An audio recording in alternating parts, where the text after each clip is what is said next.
Welcome to this Zentangle Quickie. My name is Heather Hartwick Gladden. I'm a Certified Zentangle Teacher.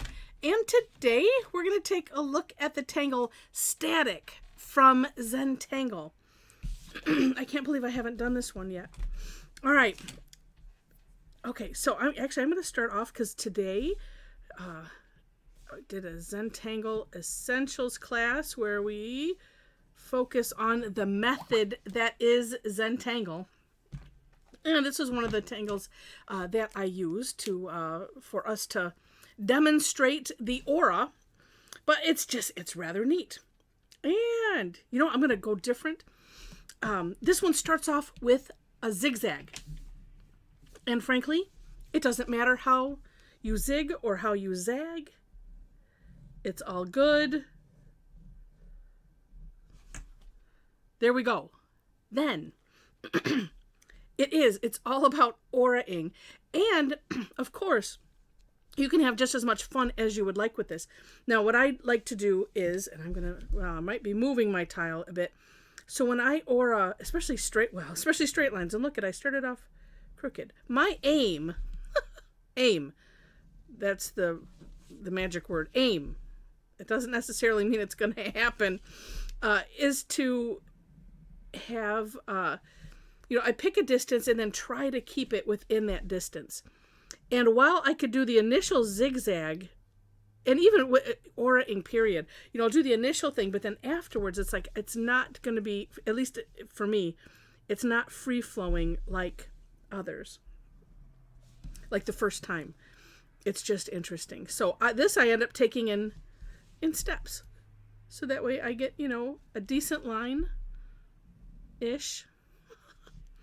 You can have a meetup. One thing that I noticed is when I'm auraing a corner, it seems that I have to go at a greater distance here so that way, these could kind of meet up. I don't know why. I'm sure there is, a definite reason behind it, but it's just one of those things where I just don't think about it. And here I'm breaking my own little rule, but it doesn't matter. My rule is I generally don't like to aura. I like to be able to see. I don't want the pen covering where I do, but as you noticed, I did that just a minute ago, like this. There are some cases where it doesn't matter, and some cases where it's like, nope, I really, really need to see.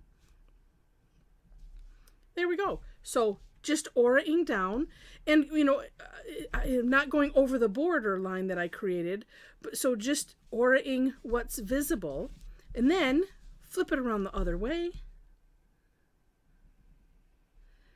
Do the same thing. And this is a nice one. You can just kind of get lost in. And even though it's straight edges, straight-ish lines, I should say. Although, if you take a look at the For More Inspiration link, I'm linking to Tangle Patterns. Because Linda Farmer over there, who is Tangle Patterns, she's a CZT also.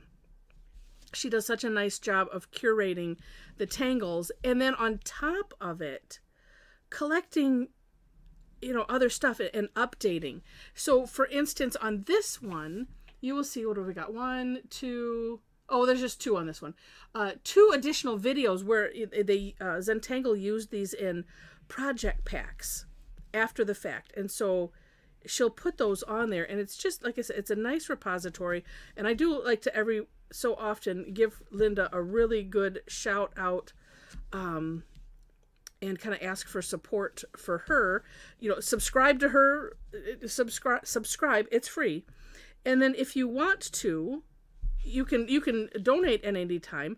Once a year, though, she puts out a guide that has the little thumbnails, that's, the little picture, on,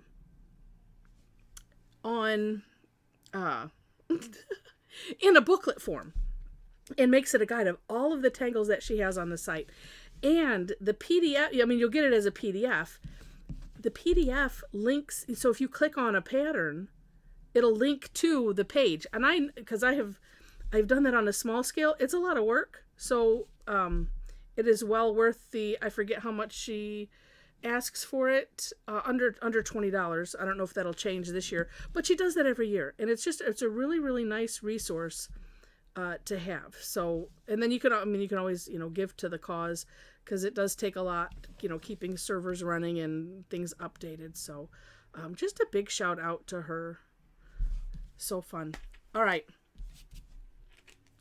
Next, shading. So of course there are a number of ways that you could shade this. One, you could just shade the whole area and leave it as it is, and that's fine. You can, and let's see. This is what I'm going to do. I'm going to put graphite on the ones going up, at least from the way I have it configured here. So the point's going up, and it's kind of like connect the point. Just put in the graphite, having it follow. And like I said, so we're kind of skipping, every other angle. So the one's going up. And I might have to make this darker. We'll see. But what I want to do, we'll see how well it comes out, is what I want to create it so it really looks like it's bending or like it's folding. So I'm just bringing the graphite to the right side there. I might bring it all the way up to this point. We shall see. But I want to keep it darkest down there. I think I need to, because it's not doing anything. Okay. I do believe. Or I can, you know what? Let's or it. I need to play with the other concept a little bit more. So I'm putting it on all of them, but I'm only bringing it to the one side. So I'm still bringing it to, oh yes, look at how that made it bend. I'm only bringing it to the right side. This one I'm going to have to go darker. So if you get a place like this where it's real close, just make it dark. I'm going to make them all darker just so it's more dramatic, but especially here because it needs it to compete with the graphite that's there on the other side when I had the other thought in my head.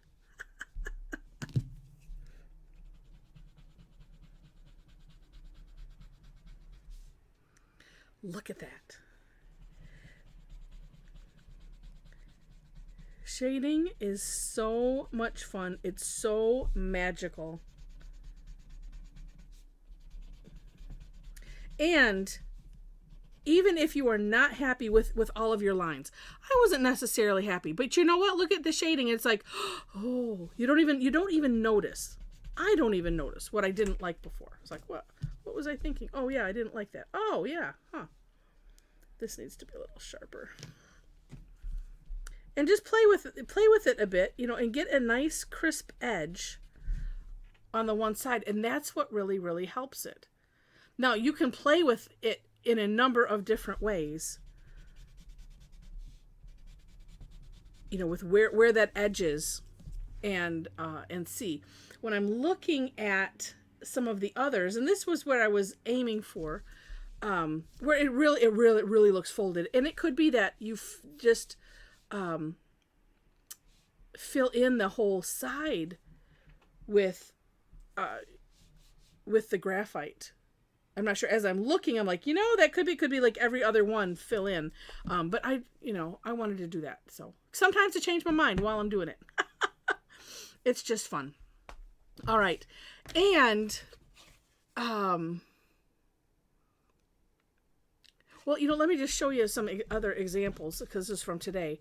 So on this one, I put the graphite on, the same way as here, except I brought it out to both sides. So it still kind of looks like it's bent-ish, but it's more wavy, I would say, than this that looks like it has creases. little bit more wavy. And then, oh, this one I did similar to this here, but I decided to do some course correction.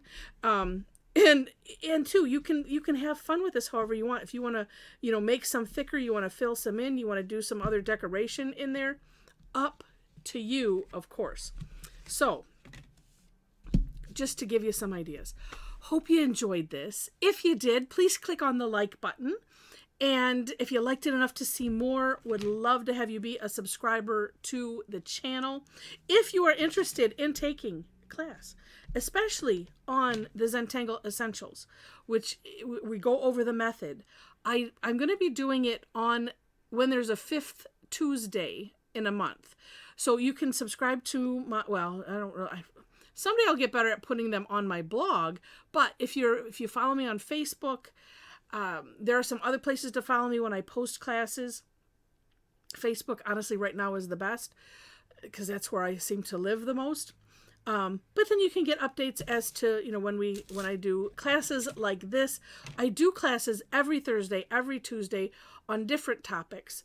On Thursday is what we call Tangle Time, and it's where we take a tangle, maybe something like this. This would probably be paired with something else, and we just have fun with it and see what happens. It's a lot of fun. So come join us. Like I said, information is on my website as well as the Facebook page. If you would like to be part of the conversation and have a nice, safe, comfortable, and by safe I mean we've not had anybody on our channel that has been rude or anything other than just complimentary. So I love this group of people that have gathered around the Tangle Addicts concept, and it's just a really fun group to be a part of. So come and join us. That link to that private group is there. There are 4 questions, by the way, to answer to gain entry. Let's see. That's all I can think of right now. So come join us, have fun, and thanks again for watching, and I wish you happy tangling.